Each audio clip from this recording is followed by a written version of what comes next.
चलिए अब आगे बढ़ते हैं। पाई चार्ट, पाई चार्ट किसे कहते हैं इसके लिए आपको परिभाषा लिखना है। क्या है परिभाषा इसका? यदि आंकड़ों को, बोलते जाएंगे सभी बच्चे, आंकड़ों को वृत्त के त्रिज्याखंडों द्वारा दिखाया जाता है तो इसे पाई चार्ट, पाई चार्ट को और क्या बोलते हैं? वृत्त चित्र या वृत्ताकार रेखा चित्र या पाई चार्ट कहा जाता है। ठीक है, तो अब ये ध्यान देखिए, ध्यान से देखिए क्रियाकलाप एक। यहाँ पे एक पिक्चर बना हुआ है वृत्त का, ठीक है, जिसमें ABCDE लिखा है ना। तो किसी राज्य में ABCDE 5 जिलों में वनों की मात्रा को वृत्ताकार रेखा चित्र द्वारा दर्शाया गया है। 5 जिला है, क्या क्या? ABCD और E है ना। तो यह मान लिया जाए कि जिस जिले में सर्वाधिक वन है उस जिले में सर्वाधिक वर्षा होती है।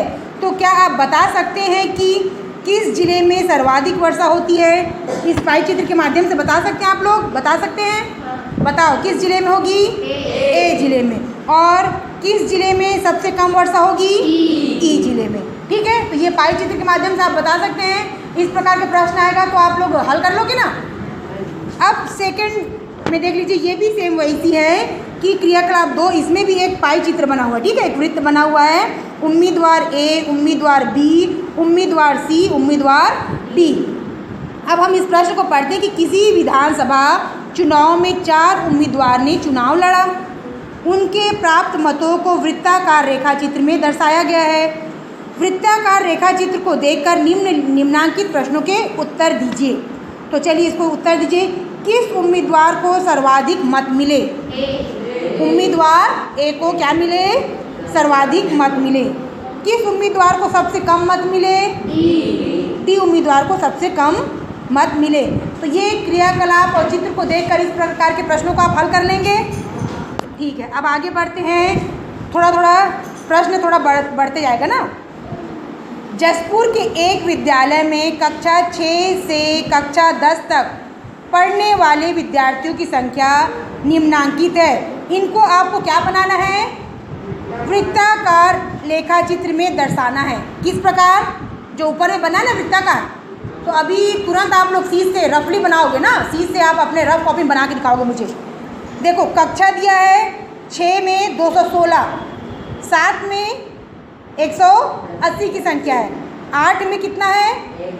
150 की संख्या है, 9 में 110 की संख्या है, 10 में कितना है? कक्षा 10 में 64। तो जब आप पाई चित्र में बनाओगे तो कैसे बनाओगे? देख लीजिए यहाँ पे है, ये देखिए इसको किस प्रकार हल करके बनाया गया। देख लीजिए इधर पीछे पेज पलटिए, ये देखो। आप चाहें तो परीक्षा में क्या करना, डायरेक्ट भी बना सकते हो। ठीक है, इसको कितने खंडों में बांटोगे वृत्त को? 1 2 3 4 5। अब इसको देखिए, इसमें थोड़ा हल करने का एक रूप दिया गया है। इधर बात नहीं करो, आपको इसी में समझा रही हूँ। पहले कुल विद्यार्थी कितना है बताओ? 216 धन 180 धन 150 धन 110 धन 64 बराबर कितना हो जाएगा? 720। अब यहाँ पे संपूर्ण वृत्त कितना छात्रों का प्रतिनिधित्व कर रहा है? 720 छात्रों का प्रतिनिधित्व कर रहा है।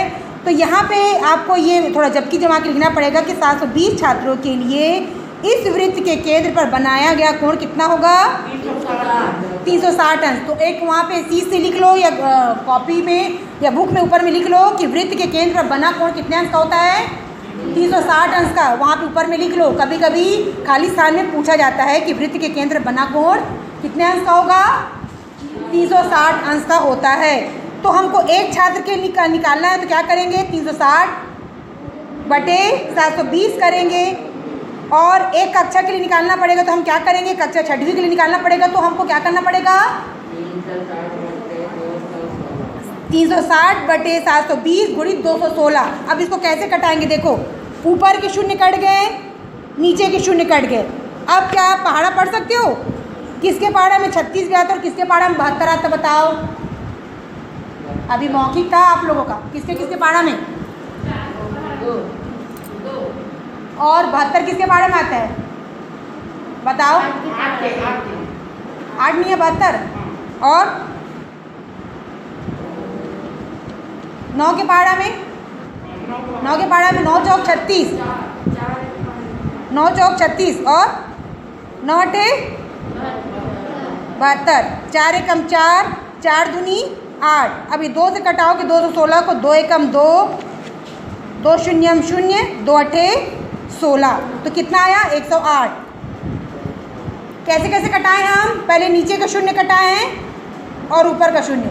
360 और 720 में से शून्य शून्य कटा दिए। अब 9 से कटाए हैं 36 और 72 को, फिर 4 एकम 4, 4 दूनी 8, फिर जो 2 बचा 2 को किससे कटाए हैं 216 को कटाएं, कितना आया है 108 आया है। उसी प्रकार प्रत्येक कक्षा के लिए आपको कटाना है। 7वीं कक्षा में कितने बच्चे थे 180, और 8वीं में 150, 9वीं में 110 और 10वीं में 64। तो जब आप कटाएंगे तो 6वीं कक्षा में कितना आएगा 108, 7वीं में 90, 8वीं में 9वीं में और 10वीं में 32। तो यहाँ पे देख लीजिए, पाई चार्ट को ध्यान से देखिए। अब आप इसी को आपको लिखना है। यहाँ पे ऊपर में देखो जो रोमन लिपि में लिखा है ना, वो कक्षा लिखा है। क्या लिखा है? कक्षा लिखा है। यहाँ पे 6वीं, 7वीं, 8वीं, 9वीं, 10वीं। अब अगर आप 108, 90, 75, 55 और 32 को जोड़ोगे ना तो 360 आएगा। क्या आएगा ये 360। तो इस प्रकार के प्रश्नों को आप हल कर सकते हैं। किसमें? बुक के माध्यम से आप अपनी कॉपी में हल करेंगे। ठीक है, नहीं भी करोगे तो भी चलेगा। ठीक है, सेम प्रश्न क्रमांक 9वां भी वैसी है, देख लीजिए आप लोग। इसमें भी क्या किया गया है, यहाँ पे खेल का नाम दिया गया है और खेल में रुचि रखने वालों का प्रतिशत दिया गया है। और इसको क्या किया गया है, केंद्रीय कोण 360 से क्या किए हैं, गुणा किए हैं।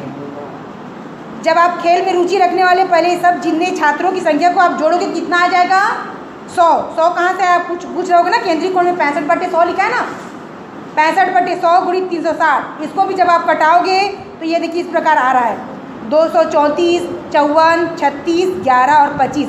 तो ये कितना हो जाएगा टोटल 360। तो यहाँ पे पाई चित्र बना है, तो आप इस प्रकार पाई चित्र को दर्शा सकते हो। ठीक है, तो ये बुक में ध्यान देना। और आपको प्रश्न 6.2 जिसके 2 प्रश्न मैं आपको सेंड कर दूँगी, आपको पाई चित्र के माध्यम से आपको दर्शाना है। ठीक है।